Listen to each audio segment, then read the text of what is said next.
ವಾರದಲ್ಲಿ ಒಂದು ಬಾರಿ ನನ್ನ ಗಂಡ ಅವನ ಆಫೀಸ್ನ ಬಾಸನ್ನು ಕರೆದುಕೊಂಡು ಬರುತ್ತಿದ್ದ. ಅವರಿಗೆ ಚೆನ್ನಾಗಿ ಅಡಿಗೆ ಮಾಡಿ ಹಾಕುತ್ತಿದ್ದೆ.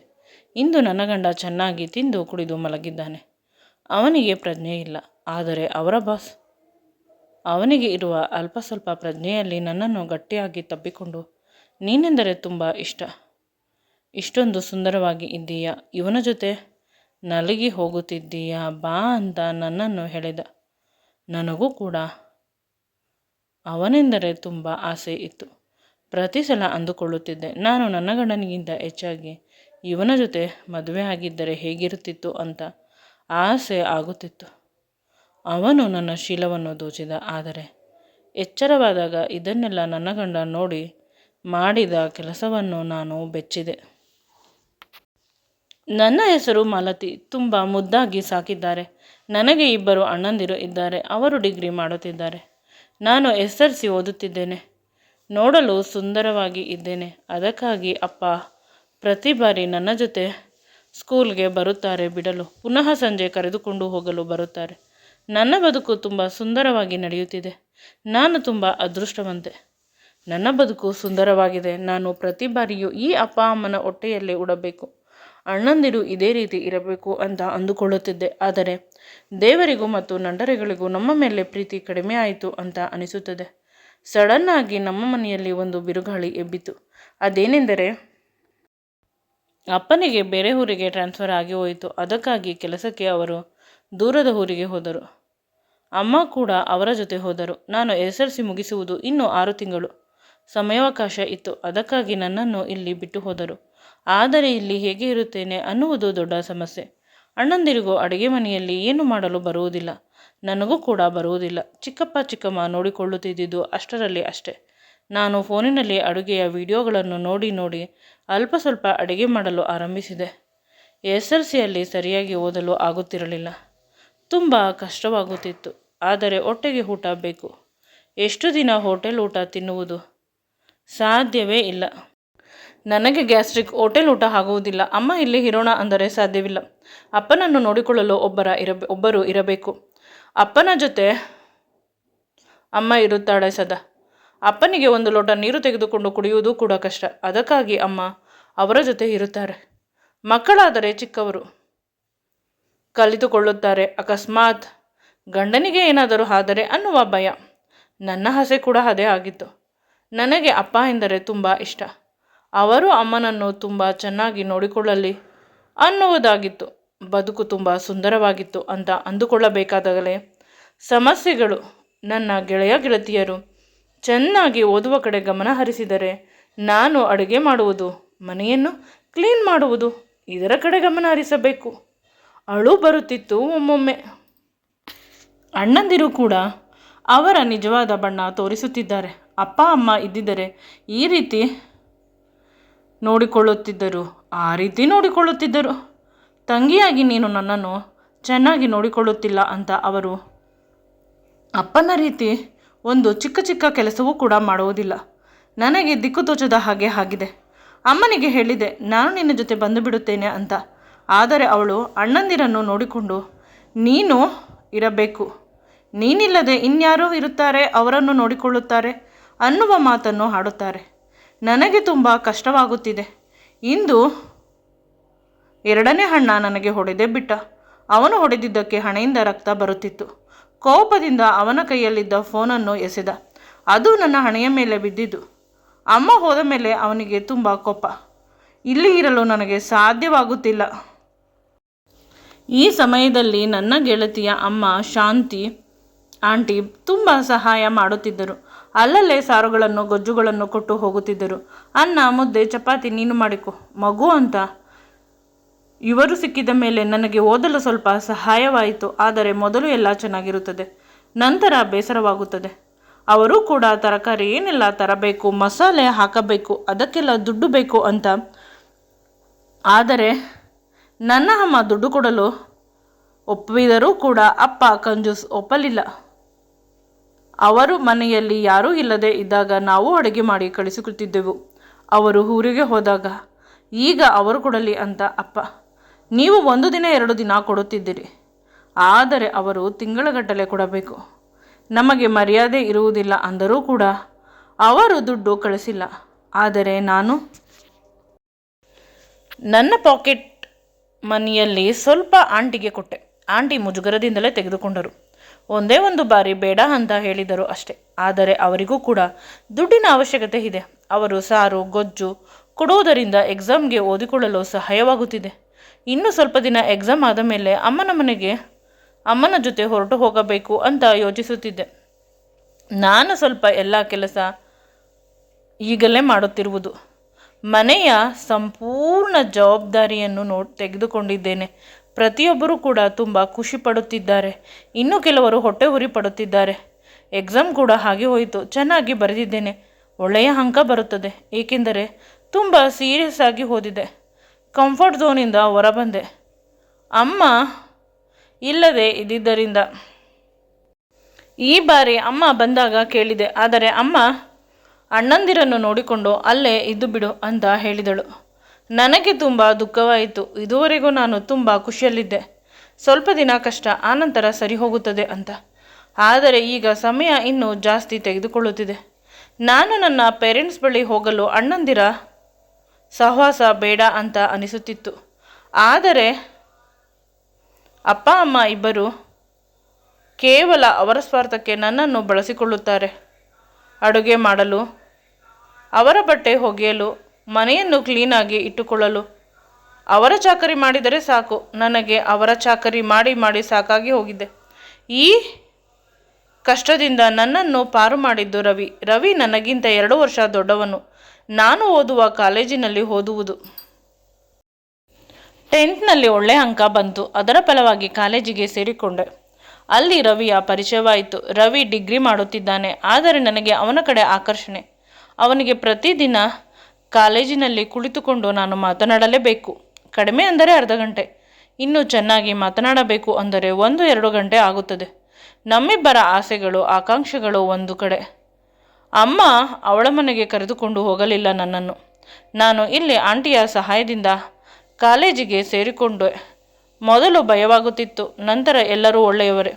ಕಾಲೇಜಿನವರು ನನಗೆ ತುಂಬ ಸಪೋರ್ಟ್ ಮಾಡಿದರು. ಅಂದರೆ ನನ್ನ ಗೆಳತಿ ಕರಿಷ್ಮಾ ಮತ್ತು ಚೈತನ್ಯರ ಅಮ್ಮಂದಿರು, ಅವರು ಕೂಡ ನನಗೆ ಈಗ ಬೆಸ್ಟ್ ಫ್ರೆಂಡ್ಸ್. ಅವರು ಕೂಡ ಸಾರುಗಳನ್ನು ಟಿಫನ್ಗಳನ್ನು ನನಗೆ ತಂದು ಕೊಡುತ್ತಾರೆ. ದೇವರು ಒಂದು ಕಡೆ ಕಟ್ ಮಾಡಿದರೂ ಇನ್ನೊಂದು ಕಡೆ ಕೊಡುತ್ತಾನೆ ಅನ್ನುವುದಕ್ಕೆ ನಾನು ದೊಡ್ಡ ಉದಾಹರಣೆ. ನಾನು ಈ ಉದಾಹರಣೆಯಿಂದ ಬದುಕುತ್ತಿದ್ದೇನೆ. ರವಿ ನನ್ನನ್ನು ಪ್ರಾಣಕ್ಕಿಂತ ಹೆಚ್ಚಾಗಿ ಪ್ರೀತಿಸುತ್ತಾನೆ. ಮೊದಲು ಸ್ನೇಹವಿತ್ತು, ಈಗ ಪ್ರೇಮವಾಗಿದೆ. ದಿನದಿಂದ ದಿನಕ್ಕೆ ನಮ್ಮ ಪ್ರೇಮ ಹೆಚ್ಚಾಗುತ್ತಿದೆ ಅಂತ ಅನಿಸಿದಾಗ ಅವನ ಮನೆಗೆ ಹೊರಟು ಹೋಗುತ್ತಾನೆ. ಅವನು ಬೈಯುತ್ತಾನೆ, ನೀನು ಬರಬೇಡ, ಬಂದರೆ ಜನ ಏನಂದುಕೊಳ್ಳುತ್ತಾರೆ, ನೀನು ಆಕಾಶದಲ್ಲಿರುವ ನಕ್ಷತ್ರ. ನಾನೊಬ್ಬ ಬಡವ ಅಂತ ಹೇಳುತ್ತಿದ್ದ. ಆದರೆ ಅವನ ಮಾತಿಗೆ ಸೊಪ್ಪು ಹಾಕದೆ ನಾನು ಅವನನ್ನು ದಿನದಿಂದ ದಿನಕ್ಕೆ ಜಾಸ್ತಿ ಪ್ರೀತಿಸಲು ಆರಂಭಿಸಿದೆ. ಮನೆಯಲ್ಲಿ ಮೊದಲು ಈ ವಿಷಯ ಅಪ್ಪ ಅಮ್ಮನಿಗೆ ತಿಳಿಯಿತು. ನಂತರ ಅವರು ಅಣ್ಣಂದಿರಿಗೆ ಚೆನ್ನಾಗಿ ಬೈದರು. ಇರುವ ಒಬ್ಬಳು ತಂಗಿಯನ್ನು ಕೇರ್ಫುಲ್ಲಾಗಿ ನೋಡಿಕೊಳ್ಳಲು ನಿಮ್ಮ ಕೈಯಲ್ಲಿ ಆಗಿಲ್ಲ. ವಿಷಯ ಗೊತ್ತಾದ ಮೇಲೆ ಇನ್ನೇನು ಅಂತ ಎಲ್ಲವನ್ನು ನಾನು ಹೇಳಿದೆ. ನಾನು ಅವನನ್ನು ಪ್ರೀತಿಸುತ್ತಿರುವುದು ನಿಜ. ರವಿಯನ್ನೇ ಮದುವೆ ಆಗುವುದು ನಿಮ್ಮ ಇಷ್ಟ ಇದ್ದರೂ ಇಲ್ಲದಿದ್ದರೂ ಅಂತ ಹೇಳಿದೆ. ಅಮ್ಮ ನನ್ನ ಕೆನ್ನೆಗೆ ಬೀಸಿದಳು. ನನ್ನ ಮಗಳು ಒಳ್ಳೆಯವಳು ಅಂತ ಅಂದುಕೊಂಡಿದ್ದೆ. ಇಷ್ಟೊಂದು ಕೆಟ್ಟವಳು ಅಂತ ಅಂದುಕೊಂಡಿರಲಿಲ್ಲ. ನೀನು ಕೂಡ ಕೆಟ್ಟು ಹೋಗಿದ್ದರೆ ಅಥವಾ ಸತ್ತು ಹೋಗಿದ್ದರೆ ಆಗಿತ್ತು. ನಿನಗಿಂತ ಎಲ್ಲದರಲ್ಲೂ ಕೆಳಸ್ತರದಲ್ಲಿ ಇರುವ ಹುಡುಗನನ್ನು ಪ್ರೀತಿ ಮಾಡಿದರೆ ಅವನು ಕೂಡ ನಿನ್ನನ್ನು ಪ್ರೀತಿ ಮಾಡುತ್ತಾನೆ. ಅದರಲ್ಲಿ ದೊಡ್ಡ ವಿಷಯ ಏನಿದೆ ಅಂತ ಅಮ್ಮ ಎಷ್ಟು ತಿಳುವಳಿಕೆ ಹೇಳಿದರೂ ನನಗೆ ಅರ್ಥವಾಗದೆ ರವಿಯನ್ನು ಓಡಿ ಹೋಗಿ ಮದುವೆ ಆದೆ. ರವಿ ಕೂಡ ರೆಡಿಯಾಗಿದ್ದ. ಅವನೆಷ್ಟು ಒಳ್ಳೆಯವನು ಅಂದರೆ ಅವನು ಎಷ್ಟು ನನ್ನನ್ನು ಪ್ರೀತಿ ಮಾಡುತ್ತಾನೆ, ನಾನು ಹೇಳಿದ ಮಾತನ್ನು ಕೇಳುತ್ತಾನೆ ಅಂತ ಅಂದುಕೊಂಡಿದ್ದೆ. ಆದರೆ ಮದುವೆಯಾದ 2 ದಿನಕ್ಕೆ ನನಗೆ ತಿಳಿದ ವಾಸ್ತವ ಸತ್ಯ. ರವಿ ಕಡುಬಡವ. ಅವರ ಅಪ್ಪ ಅಮ್ಮ ಹಳ್ಳಿಯಲ್ಲಿ ದಿನಕೂಲಿ ಮಾಡಿಕೊಂಡು ಇದ್ದಾರೆ. ಅವರು ಇವನಿಗೆ ದುಡ್ಡು ಕೊಡಲು ಸಾಧ್ಯವೇ ಇಲ್ಲ. ಅವನು ಅವನ ಗೆಳತಿಯರಿಗೆ ಪ್ರಾಜೆಕ್ಟ್ ವರ್ಕ್ ಮಾಡಿಕೊಡುತ್ತಾನೆ. ಅವರು ಕೊಡುವ ಅಲ್ಪ ಸ್ವಲ್ಪ ದುಡ್ಡಿನಲ್ಲಿ ಬದುಕನ್ನು ಸಾಗಿಸುವುದು. ಇದು ಕಷ್ಟದ ಜೀವನ. ಅದಕ್ಕೆ ಇವನು ನನ್ನನ್ನು ಪ್ರೀತಿ ಮಾಡಿದ್ದು. ನನ್ನ ಅಪ್ಪ ಅಮ್ಮ ಶ್ರೀಮಂತರು, ದುಡ್ಡು ಕೊಡುತ್ತಾರೆ ಅಂತ, ಬದುಕನ್ನು ಸಾಗಿಸಲು ಬದುಕು ಸುಂದರವಾಗಿರುತ್ತದೆ ಅಂತ. ಈಗ ಅಪ್ಪ ಅಮ್ಮನಿಗೆ ವಿಷಯವನ್ನು ವಿವರಿಸಿ ಹೇಳಿದೆ. ಆಗ ಅವರು, ನೀನು ಬಂದು ಬಿಡು, ಅವನು ಬೇಡ ಅಂತ ಹೇಳಿದರು. ಇವನು, ನೀನು ಬಿಟ್ಟು ಹೋದರೆ ನಾನು ಬದುಕಿರುವುದಿಲ್ಲ ಅಂತ ಹೇಳುತ್ತಿದ್ದಾನೆ. ಯಾವುದನ್ನೂ ಕೂಡ ಅರ್ಥ ಮಾಡಿಕೊಳ್ಳದ ಪರಿಸ್ಥಿತಿಯಲ್ಲಿ ಇದ್ದೇನೆ. ದಿನಗಳು ಕಳೆದಂತೆ ನಾನು ಈ ಬದುಕಿಗೆ ಅಡ್ಜಸ್ಟ್ ಆಗುವುದನ್ನು ಕಲಿತು ಬಿಟ್ಟೆ. ಈಗ ನನಗೆ ಅಷ್ಟೊಂದು ಕಷ್ಟ ಆಗುವುದಿಲ್ಲ. ರವಿಗೆ ಒಂದು ಚೆನ್ನಾಗಿರುವ ಕಂಪನಿಯಲ್ಲಿ ಕೆಲಸ ಸಿಕ್ಕಿದೆ. ನಾನು ಓದುವುದನ್ನು ಬಿಟ್ಟು ಪಾರ್ಟ್ ಟೈಮ್ ಕೆಲಸ ಮಾಡಿ ರವಿಯನ್ನು ಓದಿಸುತ್ತಿದ್ದೆ. ರವಿಗೆ ಕೆಲಸ ಸಿಕ್ಕಿತು, ನನಗೆ ಕೆಲಸ ಸಿಕ್ಕಿದಷ್ಟು ಖುಷಿಯಾಯಿತು. ಆದರೆ ಈ ಕೆಲಸ ಸಿಕ್ಕಿದ ಮೇಲೆ, ದುಡ್ಡು ಬಂದ ಮೇಲೆ ರವಿ ಬದಲಾದ. ತನ್ನ ಹೆಂಡತಿಯನ್ನು, ತನ್ನ ಬದುಕಿನ ಸರ್ವಸ್ವವನ್ನು ಅವನು ಕಾಲಿಂದ ಒದೆಯಲು ಆರಂಭಿಸಿದ. ನನಗೆ ಅವನ ಜೊತೆ ಸಾಕಾಗಿ ಬಿಟ್ಟಿತ್ತು. ಈ ಟೈಮಲ್ಲಿ ರಾಕೇಶನಿಗೆ ಪರಿಚಯವಾಯಿತು. ರಾಕೇಶ್ ಅವನು ಬಾಸ್. ಅವನು ನನ್ನ ಕಡೆ ತುಂಬ ಇಂಟ್ರೆಸ್ಟ್ ತೋರಿಸುತ್ತಿದ್ದಾನೆ ಅಂತ. ಈ ಬಡವನಿಂದ ನಾನು ದೂರ ಹೋಗಬೇಕಿತ್ತು. ಅದಕ್ಕಾಗಿ ಪ್ರತಿ ವಾರ ರಾಕೇಶ್ಗೆ ಊಟಕ್ಕೆ ಬರುವಂತೆ ಮಾಡಿದೆ. ಇಂದು ರಾಕೇಶ್ ಊಟಕ್ಕೆ ಬಂದಾಗ ರವಿಗೆ ಸ್ವಲ್ಪ ಜಾಸ್ತಿ ಕುಡಿಸುವಂತೆ ಹೇಳಿದೆ. ಅವನು ಚೆನ್ನಾಗಿ ಕುಡಿದು ಮಲಗಿದ. ಈಗ ರಾಕೇಶ್ನು ಆಸೆಯ ಕಣ್ಣುಗಳು ನನ್ನ ಕಡೆ ನೋಡಲು ಆರಂಭಿಸಿದವು. ನಾನು ಹೇಳಿದೆ, ನಾನು ಮದುವೆ ಆಗಿರುವ ಹುಡುಗಿ, ನಿನ್ನ ಜೊತೆ ಸಂಬಂಧ ಇಟ್ಟುಕೊಳ್ಳಲು ಸಾಧ್ಯವಿಲ್ಲ ಅಂತ. ಆಗ ರಾಕೇಶ್, ರವಿಗೆ ಡೈವರ್ಸು ಕೊಟ್ಟು ಬಿಡು, ನಾನು ನಿನ್ನನ್ನು ಮದುವೆ ಆಗುತ್ತೇನೆ, ನಿನ್ನನ್ನು ರಾಣಿಯ ರೀತಿ ನೋಡಿಕೊಳ್ಳುತ್ತೇನೆ ಅಂತ ನನ್ನನ್ನು ಗಟ್ಟಿಯಾಗಿ ತಬ್ಬಿಕೊಂಡು ನನ್ನ ತುಟಿಗೆ ಮುತ್ತುಗಳನ್ನು ಕೊಡಲು ಆರಂಭಿಸಿದ. ಮೊದಲು ಮುಜುಗರವಾದರು. ರಾಕೇಶ್ನ ಮೇಲಿನ ಪ್ರೀತಿ, ಅವನು ಹಾಕಿದ್ದ ಬಟ್ಟೆ, ಅವನು ಹಾಕಿದ್ದ ಪರ್ಫ್ಯೂಮ್, ರವಿಯ ವಾಸನೆಯ ಮೈಗಿಂತ ರಾಕೇಶ್ನ ಸುಗಂಧ ಭರಿತ ಮೈ ತುಂಬ ಚಂದ ಅಂತ ಮನಸ್ಸಿಗೆ ಅನ್ನಿಸಲು ಆರಂಭವಾಯಿತು. ನಾನು ಅವನ ಜೊತೆ ಬೆರೆತು ಹೋದೆ. ಅವನ ಸುಗಂಧಭರಿತವಾದ ದೇಹ, ಅವನು ನನ್ನ ದೇಹದ ಜೊತೆ ರಾತ್ರಿ ಪೂರ್ತಿ ಆಟ ಆಡಿದ. ಅಷ್ಟೇ ಅಲ್ಲ, ನನ್ನ ಕತ್ತಿನ ಸುತ್ತ ಮುತ್ತಿನ ಮಾಲೆಯನ್ನು ನೀಡಿದ. ನನ್ನ ಎದೆಗಳನ್ನು ಅವನ ಕೆನ್ನೆಗಳಿಂದ ಮತ್ತು ತುಟಿಗಳಿಂದ ಇಸುಕುತ್ತಾ ಇದ್ದಾನೆ. ರವಿ ವರ್ಷ ನೀಡುವ ಸುಖ ರಾಕೇಶ್ ಒಂದು ರಾತ್ರಿಯಲ್ಲಿ ನೀಡಿದ್ದಾನೆ. ಒಂದು ರೀತಿ ರಸಮಯ ಭರಿತವಾಗಿದೆ. ನಂತರ ನನ್ನ ಎದೆಗಳನ್ನು ಅವನ ಚೂಪಾದ ಹಲ್ಲುಗಳಿಂದ ಚೀಪುತ್ತಿದ್ದಾನೆ. ನನಗೆ ನೋವಾದರೂ ಒಂದು ರೀತಿ ಹಿತವಾಗಿದೆ. ನಾನು ಅವನ ಪ್ರೀತಿಗೆ ಸೋತು ಹೋದೆ. ಅವನಿಗಿಂತ ಜಾಸ್ತಿ ನಾನು ಅವನ ಜೊತೆ ಮಲಗಲು ಇಷ್ಟಪಟ್ಟೆ ಅಂತ ಅನಿಸುತ್ತಿದೆ. ಅವನು ನಿಜವಾಗಲೂ ರಾಣಿಯ ರೀತಿ ನನ್ನನ್ನು ಮುದ್ದಿಸಿದ ರವಿ. ಆದರೆ ಕೆಲಸ ಆಗಬೇಕು ಅಷ್ಟೇ ಅಂತ ಹೇಳಿ ಮಾಡಿ ಹೋಗುತ್ತಿದ್ದ. ಇದೆಲ್ಲವನ್ನು ನೆನೆಸಿಕೊಂಡು ಒಂದು ರೀತಿ ಖುಷಿಯಾಯಿತು ನನಗೆ. ರವಿಗಿಂತ ಮೊದಲು ನನಗೆ ರಾಕೇಶ್ ಸಿಕ್ಕಿದ್ದಾರೆ. ಅವನನ್ನೇ ಪ್ರೀತಿಸಿ ಮದುವೆ ಆಗುತ್ತಿದ್ದೆ. ಚಿಕ್ಕ ವಯಸ್ಸು, ಅಪ್ಪ ಅಮ್ಮ ಇರಲಿಲ್ಲ. ಅಣ್ಣಂದಿರು ಇಬ್ಬರೂ ಕೂಡ ಸ್ವಲ್ಪ ಪ್ರೀತಿ ಕೊಟ್ಟಿದ್ದರೂ ಸಾಕಾಗಿತ್ತು. ಆದರೆ ರವಿ ಕೊಟ್ಟ ಸ್ವಲ್ಪ ಪ್ರೀತಿ ಎಲ್ಲ ಪ್ರೀತಿಯನ್ನು ಮೀರಿಸುತ್ತದೆ ಅಂತ ನಾನು ಆಸೆಪಟ್ಟೆ. ಇಂದು ನನ್ನ ತಪ್ಪು ನಿರ್ಧಾರ ನನಗೆ ಬದುಕಲು ಬಿಡುತ್ತಿಲ್ಲ. ನಾನು ಎಮೋಷ್ನಲ್ ಆದೆ. ಆಗ ರಾಕೇಶ್ಗೆ ಅರ್ಥವಾಯಿತು. ತಬ್ಬಿಕೊಂಡ. ಏಕೆ ಅಳುತ್ತಿದ್ದೀಯಾ, ನಾನಿರಬೇಕಾದರೆ ಅಂತ ಕೇಳಿದ. ನೀನು ಮೊದಲು ಏಕೆ ಸಿಕ್ಕಿಲ್ಲ, ಇವನ ಜೊತೆ ಮದುವೆ ಆದ ಮೇಲೆ ನೀನು ಏಕೆ ಸಿಕ್ಕಿದೆ ಅಂತ ಹೇಳಿದಾಗ, ಎಲ್ಲದಕ್ಕೂ ಸಮಯ ಬರಬೇಕು ಅಂತ ಹೇಳಿದಾಗ, ನಾನು ಎಲ್ಲೂ ಹೋಗುವುದಿಲ್ಲ, ಹೋದರೆ ನಿನ್ನನ್ನು ಕರೆದುಕೊಂಡು ಹೋಗುತ್ತೇನೆ, ರವಿಗೆ ಹೇಳಿ ಕರೆದುಕೊಂಡು ಹೋಗುತ್ತೇನೆ,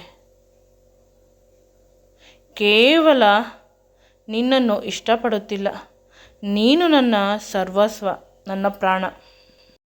ನಾನು ಪುಷ್ಪಜ್ಜಿಯ ಮುದ್ದಿನ ಮೊಮ್ಮಗ, ಅಂದರೆ ನಿನಗೆ ವರಸೆಯಲ್ಲಿ ಮಾಮ. ತುಂಬ ವರ್ಷಗಳ ಹಿಂದೆ ಮಾತುಕತೆ ಆಗಿತ್ತು. ಆದರೆ ನೀನು ಯಾರಿಗೂ ಹೇಳದೆ ಕೇಳದೆ ಮದುವೆ ಆದೆ. ನಿಧಾನವಾದರೂ ಪರವಾಗಿಲ್ಲ, ನನಗೆ ನೀನು ಬೇಕು ಅಂತ ನಾನು ಆಸೆ ಪಡುತ್ತಿದ್ದೇನೆ. ನೀನು ಅವನ ಜೊತೆ ಬದುಕಿದ್ದು, ಸಂಸಾರ ಮಾಡಿದ್ದು, ಅದು ಯಾವುದೂ ನನಗೆ ಹಿಂಸೆ ನೀಡುವುದಿಲ್ಲ. ಕೇವಲ ನೀನು ನನ್ನ ಜೊತೆ ಇರಬೇಕು ಅಷ್ಟೆ. ಅವನ ಮಾತಿಗೆ ನಾನು ಮೂಕಳಾದೆ. ನಾನು ತಪ್ಪೇ ಮಾಡಿದ್ದರೂ ಆ ತಪ್ಪನ್ನು ಕ್ಷಮಿಸಿ ನಿನ್ನನ್ನು ನನ್ನವಳನ್ನಾಗಿ ಮಾಡಿಕೊಳ್ಳುತ್ತೇನೆ ಅಂತ ಹೇಳುವ ಪುಣ್ಯಾತ್ಮ ಇವನು, ನನ್ನವನು. ರವಿ ಕೇವಲ ನನ್ನ ದುಡ್ಡಿಗಾಗಿ ನನ್ನನ್ನು ಮದುವೆಯಾದ. ಅವನಿಗೆ ಕೆಲಸ ಸಿಕ್ಕಿದ ಮೇಲೆ ನನ್ನನ್ನು ಕಡೆಗಣಿಸಿದ. ಅಪ್ಪ ಅಮ್ಮನ ಮನೆಗೆ ಹೊರಟು ಹೋಗು ಅಂತ ಈಗ ಆಟ ಆಡಿಸುತ್ತಿದ್ದಾನೆ. ಆದರೆ ಇವನು ರಾಶಿಪೂರ್ತಿ ಮಾಲಿನ್ಯವನ್ನು ನಾನು ನನ್ನ ದೇಹದಲ್ಲಿ ತುಂಬಿಕೊಂಡಿದ್ದರೂ ನೀನೇ ಬೇಕು ಅಂತ ಹೇಳುತ್ತಾನೆ. ನೀನು ಡೈರೆಕ್ಟಾಗಿ ಬಂದು ಕೇಳಬಹುದಿತ್ತು ಅಂದಾಗ ನೀನು ಆಗ ನಿನ್ನ ಮನಸ್ಸಿನ ಭಾವನೆಯನ್ನು ಬಿಚ್ಚುತ್ತಿರಲಿಲ್ಲ. ನಾನು ಚೆನ್ನಾಗಿದ್ದೇನೆ ಹೋಗು ಅಂತ ಹೇಳಿ ಕಳಿಸುತ್ತಿದ್ದೆ. ಅದಕ್ಕಾಗಿ ಪ್ರತಿ ವಾರ ನಿನ್ನನ್ನು ಅಬ್ಸರ್ವ್ ಮಾಡಲು ಬರುತ್ತಿದ್ದೆ. ಮೊದಲು ನೀವಿಬ್ಬರು ಚೆನ್ನಾಗಿದ್ದೀರಾ, ನೀನು ಚೆನ್ನಾಗಿರುವುದು ಮಾತ್ರ ನನಗೆ ಬೇಕಾಗಿದ್ದಿದ್ದು. ಚೆನ್ನಾಗಿರಲಿ ಅಂತ ಅಂದುಕೊಂಡೆ. ದಿನಗಳು ಕಳೆದಂತೆ ರವಿ ನಿನ್ನ ಬಗ್ಗೆ ತಪ್ಪು ಮಾತುಗಳನ್ನು ಆಡುತ್ತಿದ್ದ. ತುಂಬ ಕಷ್ಟ ಕೊಡುತ್ತಾಳೆ, ಅಪ್ಪನ ಮನೆಗೆ ನನ್ನ ಸಂಬಳ ಸಾಗಿಸುತ್ತಾಳೆ, ದುಂದುವೆಚ್ಚ ಮಾಡುತ್ತಾಳೆ, ಮನೆಯಲ್ಲಿ ಕುಳಿತುಕೊಂಡು ತಿನ್ನುತ್ತಾಳೆ, ಈ ರೀತಿಯ ಮಾತುಗಳನ್ನು ಆಡುತ್ತಿದ್ದ. ಆಗ ನಿಜವಾಗಲೂ ನನಗೆ ತುಂಬ ದುಃಖವಾಗುತ್ತಿತ್ತು. ಈ ಸೆರೆಯಿಂದ ನಿನ್ನನ್ನು ಬಿಡಿಸಲು ನಾನು ಬರಲೇಬೇಕಿತ್ತು ಅಂತ ಅವನ ಅಪ್ಪುಗೆಯನ್ನು ಬಿಗಿಗೊಳಿಸಿದ. ಇಬ್ಬರ ತುಟಿಗಳು ಪದೇ ಪದೇ ಜೇನನ್ನು ಹೀರುತ್ತಿದ್ದೆವು. ರವಿ ನನ್ನ ಗಂಡನಾದರೂ ಮದುವೆಯಾದ ಕೆಲವು ದಿನಗಳು ಮಾತ್ರ ನಾವು ಜೊತೆಯಲ್ಲಿ ಇದ್ದಿದ್ದು. ನಂತರ ಸಂಸಾರ, ದುಡ್ಡು, ಈ ರೀತಿ ಯೋಚನೆಯಲ್ಲಿ ಇದ್ದವು. ಒಮ್ಮೊಮ್ಮೆ ಅನಿಸುತ್ತದೆ ಅವನ ಜೊತೆ ನಾನು ಮಾಡಿದ್ದು ಸಂಸಾರವಲ್ಲ, ಜೀವನದ ಪಾಠ ಕಲಿತೆ. ನೀನು ಮದುವೆಯಾದರೆ ಅಪ್ಪ ಅಮ್ಮ ಒಪ್ಪಿಕೊಳ್ಳುತ್ತಾರಾ ಅಂದೆ. ಅದಕ್ಕೆ ಎಲ್ಲರನ್ನೂ ಒಪ್ಪಿಸುತ್ತೇನೆ, ನೀನು ಮಾತ್ರ ಒಪ್ಪಬೇಕು. ನೀನು ಒಪ್ಪಿದ್ದೀಯಾ, ಪ್ರಪಂಚದ ಎಲ್ಲ ಸುಖಗಳು ನನಗೆ ಸಿಕ್ಕಿದೆ ಅಂತ ಪದೇ ಪದೇ ಅವನು ನನ್ನ ಕೆನ್ನೆಗೆ, ತುಟಿಗಳಿಗೆ, ಕತ್ತಿಗೆ ಮುತ್ತು ಕೊಡುತ್ತಿದ್ದಾನೆ ಚಿಕ್ಕ ಮಕ್ಕಳಂತೆ. ಅವನ ಮುಗ್ಧತೆಗೆ ನಾನು ಮಾರು ಹೋದೆ. ಈಗ ನಿಜವಾಗಲೂ ಅನಿಸುತ್ತಿದೆ ನಾನು ನಿಜವಾಗಲೂ ಭಾಗ್ಯವಂತಳು ಅಂತ. ಇಷ್ಟಾದರೂ ರಾಕೇಶ್ ನನ್ನನ್ನು ಒಪ್ಪಿಕೊಂಡಿದ್ದಾನೆ. ಅವನ ಎದೆ ಮೇಲೆ ನನ್ನ ತಲೆಯನ್ನು ಇಟ್ಟು ನೆಮ್ಮದಿಯಾಗಿ ನಿದ್ರಿಸಿದೆ. ಬೆಳಿಗ್ಗೆ ಎಚ್ಚರವಾದಾಗ ರವಿ ನನ್ನ ಎದುರುಗಡೆ ಬಂದು ನಿಂತಿದ್ದ. ನಾವಿಬ್ಬರು ಬೆತ್ತಲಾಗಿ ಒಬ್ಬರನ್ನೊಬ್ಬರು ಗಟ್ಟಿಯಾಗಿ ತಬ್ಬಿಕೊಂಡು ಮಲಗಿದ್ದೆವು. ಅವನು ಕೋಪದ ಕಣ್ಣುಗಳಿಂದ ನೋಡುತ್ತಿರಲಿಲ್ಲ, ಬದಲಿಗೆ ಏನೋ ಒಂದು ಲೆಕ್ಕಾಚಾರ ಇತ್ತು ಅವನ ಕಣ್ಣಲ್ಲೇ. ರಾಕೇಶ್ ಕೂಡ ಎಚ್ಚರವಾದ. ರಾಕೇಶ್ ಕಿರುಚಿದ, ನಾವಿಬ್ಬರು ಮಲಗಿರಬೇಕಾದಾಗ ನೀನು ಏನು ಬಂದಿರುವುದು ಅಂತ. ನಾನು ಭಯಗೊಂಡೆ. ನನ್ನ ಹೆಂಡತಿ ಜೊತೆ ನೀವು ಮಲಗಿದ್ದೀರಾ ಬಾಸ್, ಅದಕ್ಕಾಗಿ. ಅಂದರೆ ಸ್ವಲ್ಪ ದುಡ್ಡು ಬೇಕು ಅಂತ ಹೇಳಿದ. 50,000 ದುಡ್ಡು ಬೇಕು ಅಂತ ಹೇಳಿದ. ನಾನು ರಾಕೇಶ್ಗೆ ಕೊಡಬೇಡ ಅಂತ ಸನ್ನೆ ಮಾಡಿದ್ದೆ. ಆದರೆ ರಾಕೇಶ್ ಅವನಿಗೆ ಬ್ಲ್ಯಾಂಕ್ ಚೆಕ್ಕನ್ನು ಕೊಟ್ಟ. ಎಷ್ಟು ಬೇಕಾದರಲ್ಲಿ ಇದರಲ್ಲಿ ಬರೆದುಕೋ ಅಂತ ಹೇಳಿದ. ನನಗೆ ಶಾಕ್ ಆಯಿತು. ನಂತರ ನನ್ನ ಗಂಡ ಚೆಕ್ಕನ್ನು ತೆಗೆದುಕೊಂಡು ಹೋದ.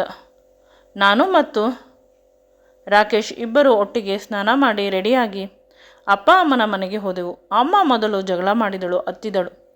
ನಂತರ ನನ್ನನ್ನು ರಾಕೇಶ್ ಮದುವೆ ಆಗುತ್ತಾನೆ ಅನ್ನುವ ವಿಷಯ ತಿಳಿದ ಮೇಲೆ ಗಟ್ಟಿಯಾಗಿ ತಬ್ಬಿಕೊಂಡು ಸಮಾಧಾನ ಮಾಡಿದಳು. ಬೇಗ ಡೈವರ್ಸ್ ತೆಗೆದುಕೊಂಡೆವು. ಡೈವರ್ಸ್ ಆದ ಮರುದಿನವೇ ನಮ್ಮಿಬ್ಬರ ಮದುವೆ. ಕೇವಲ ಮನೆಯವರನ್ನು ಮತ್ತು ಕೆಲಸದ ಸಿಬ್ಬಂದಿಯವರನ್ನು ಮಾತ್ರ ರಾಕೇಶ್ ಕರೆದಿದ್ದು ತುಂಬ ಚೆನ್ನಾಗಿ ಮದುವೆ ಆಯಿತು. ನಿಧಾನವಾಗಿ ಆದರೂ ನನ್ನ ಮದುವೆ ದಾರಿಗೆ ಬರುತ್ತಿದೆ. ಅದನ್ನು ನೆನೆಸಿಕೊಂಡು ಒಂದು ರೀತಿ ಸಂತೃಪ್ತಿಯ ಉಸಿರನ್ನು ಬಿಟ್ಟೆ. ರಾಕೇಶ್ ನನ್ನ ಗಂಡ ಈಗ ನನ್ನನ್ನು ತುಂಬ ಚೆನ್ನಾಗಿ ನೋಡಿಕೊಳ್ಳುತ್ತಿದ್ದಾನೆ. ನನ್ನ ಅಪ್ಪ ಅಮ್ಮ ಅಣ್ಣಂದಿರು ಸಂಬಂಧಿಕರೆಲ್ಲ ನನ್ನನ್ನು ಈಗ ತುಂಬ ಪ್ರೀತಿಸುತ್ತಾರೆ. ಈ ವಿಡಿಯೋ ನಿಮಗೆ ಇಷ್ಟವಾಗಿದ್ದಲ್ಲಿ ದಯವಿಟ್ಟು ನನ್ನ ಚಾನಲನ್ನು ಲೈಕ್ ಮಾಡಿ, ಶೇರ್ ಮಾಡಿ ಮತ್ತು ಸಬ್ಸ್ಕ್ರೈಬ್ ಮಾಡಿ. Thanks for watching and keep supporting me always.